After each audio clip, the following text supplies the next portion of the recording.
আশা করছি তোমরা সবাই ভালো আছো। রান্না করতে করতে একটু গল্প করতে চলে এলাম তোমাদের সাথে।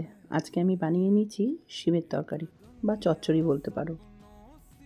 শীতকালে গরম গরম ভাতে শিমের এই চচ্চড়িটা কিন্তু দুর্দান্ত লাগে। আমার তো এই পদটা একবার খেয়ে বারবার খেতে ইচ্ছে করে।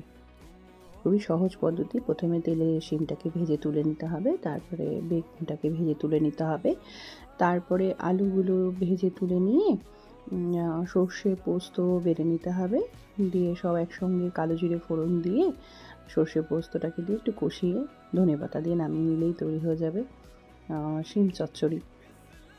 রান্নাটা আস্তে আস্তে হতে থাক, তোমাদের সাথে একটা গল্প শেয়ার করি ততক্ষণে। এক বৃদ্ধ মালির বাগান ছিল। সেই বাগানে সুগন্ধি গোলাপ ছিল, আর সেই গোলাপে ছিল ধারালো কাঁটা। একদিন তাকে জিজ্ঞেস করলো, আপনি গোলাপের এই বিষাক্ত কাঁটাগুলোকে উপড়ে ফেলেন না কেন? এগুলো তো আপনাকে কষ্ট দেয়।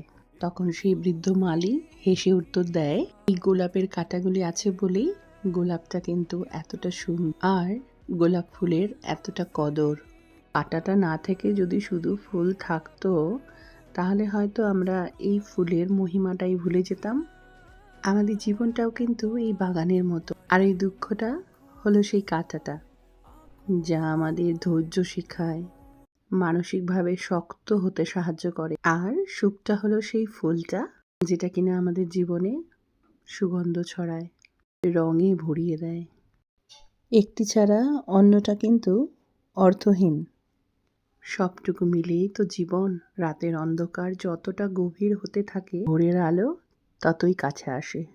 গল্প করতে করতে কিন্তু আমার রান্নাটাও হয়ে গেল। আজ করেছিলাম সাদা ভাত, ধনেপাতা বাটা, আর সেই শিম চচ্চড়ি আর ডিম কষা। বাড়িতে কিন্তু একবার এই শিম চচ্চড়িটা অবশ্যই ট্রাই করবে। সবাই নিজের খেয়াল রেখো। আজ তবে এটুকু থাক, দেখা হবে পরের ব্লগে। টাটা।